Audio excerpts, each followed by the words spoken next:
হুজুর বেয়াদবি মাফ করবেন, আমি একটা মেয়েকে ভালোবাসতাম, পরে জানতে পারি সে অন্য একজনকে ভালোবাসে।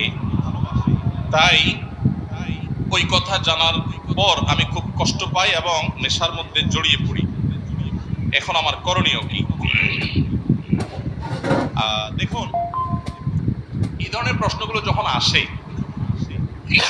প্রথমত কিছু প্রশ্ন আমরা এড়ানোর চেষ্টা করি, কিছু প্রশ্ন তো আসলে এড়ানো যায় না, চলে আসে, ঢুকে যায়, শেষ মুহূর্তে দিয়ে দেন অনেক সময়।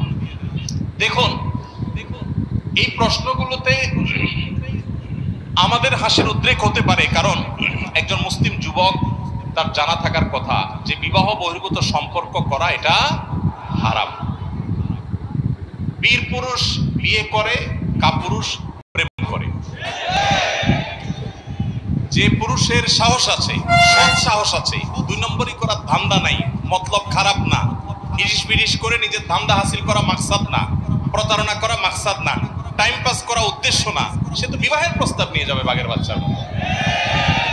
সে অলিতে গলিতে রাস্তা ঘাটে ঝোপে ঝাড়ে চুপিয়ে চাপিয়ে লুকিয়ে চুরি করে সে তো তথাকথিত প্রেম করার কথা না।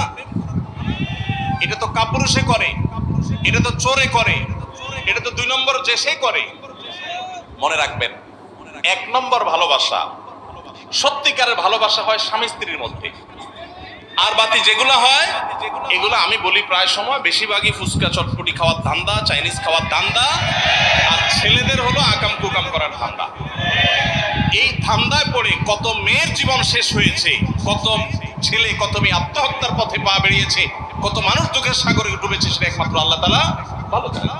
যে ভাই প্রশ্ন লিখেছেন, হয়তো এই বিষয়টা হারাম হওয়ার ব্যাপারে তার চেতনা এতটা পরিষ্কার না, এই জন্য সে প্রথমে বেয়াদবি মাপ চাওয়ার কথা বলেছে। আপনারা হয়তো হাসাহাসি করেছেন।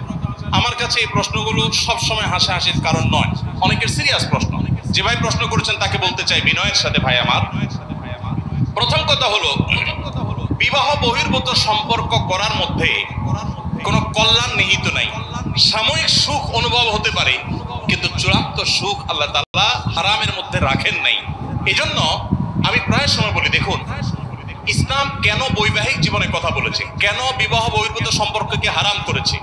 যেখানে বিবাহ বহির্ভূত সম্পর্ক থাকে, বিবাহ ছাড়া সম্পর্ক, হারাম রিলেশন থাকে, এখানে কিন্তু সামাজিক কমিটমেন্ট থাকে না, পারিবারিক কোনো কমিটমেন্ট, বন্ধন, বোঝাপড়া, লেখাপড়া, কাবিন কোনো কিছু থাকে না। যার কারণে স্বেচ্ছাচারী হওয়ার, জুলুম করার, নির্যাতিত হওয়ার সুযোগ সম্ভাবনা থেকে যায়। কিন্তু যখন বিয়ে হয় তখন সাক্ষী থাকে, কাজী থাকে, উভয় পক্ষের মুরব্বীরা উপস্থিত থাকেন, পারিবারিক বন্ধন থাকে, সামাজিক কমিটমেন্ট থাকে। এখানে সচরাচর একে অন্যের প্রতি চাইলে জুলুম করতে পারে না, জুলুম হয় কিন্তু পরিমাণ খুবই কম।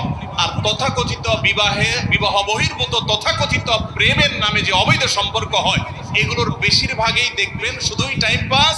এক একজন কয়েকজন চেঞ্জ করছে, পরিবর্তন করছে। চায়না মাল যতটা লাস্টিং হয়, এদের সম্পর্ক ততটা লাস্টিং হয় না। অতএব এই দুই নম্বরে ছেড়ে দিবেন, বাদ দিয়া সলিড হয়ে যান। ঠিক ঠিক দরকার নাই, ভেতরে সলিড হয়ে যান, চরিত্রকে ভালো রাখেন। আমি সবসময় বলি, দেখুন আপনার ভেতরকার ভালোবাসা হলো সফট ড্রিঙ্কসের জাহাজের মতো। সফট ড্রিঙ্কসের জাহাজ খুলে ফেলবেন, 2-4 ঘন্টা খুলে রাখবেন, জাহাজ কিন্তু আর থাকবে না। আল্লাহ সুবহানাহু ওয়া তাআলা বুক ভরা ভালোবাসা দিয়েছেন, ভালোবাসা রাখার জায়গা পাচ্ছেন না। ইমানদার তার রবকে ভালোবাসবে, তার মাকে ভালোবাসবে, তার বাবাকে ভালোবাসবে, প্রতিবেশীকে ভালোবাসবে, বড়দেরকে ভালোবাসবে, পুত্রদেরকে ভালোবাসবে, আল্লাহর জন্য মানুষকে ভালোবাসবে। ভালোবাসা রাখার জায়গা পাচ্ছেন না, অজায়গায় কুজায়গা খুঁজছেন।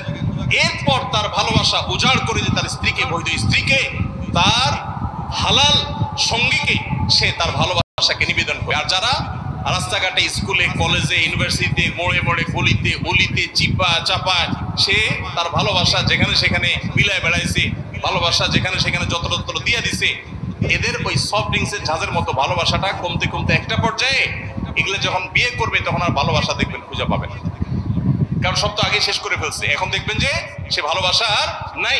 এদের বেশিরভাগ দেখবেন যে তাদের জীবনে কোনো শান্তি নাই। এই যে আপনারা যারা অবৈধ সম্পর্ক করাকে আপনাদের জন্য বেছে নিয়েছেন, হারাম রাস্তাকে, আপনাদেরকে বলছি, আপনাদের গুরু এবং উস্তাদ কারা? আপনাদেরকে 2 নম্বরই কাজ কারা শিখায়?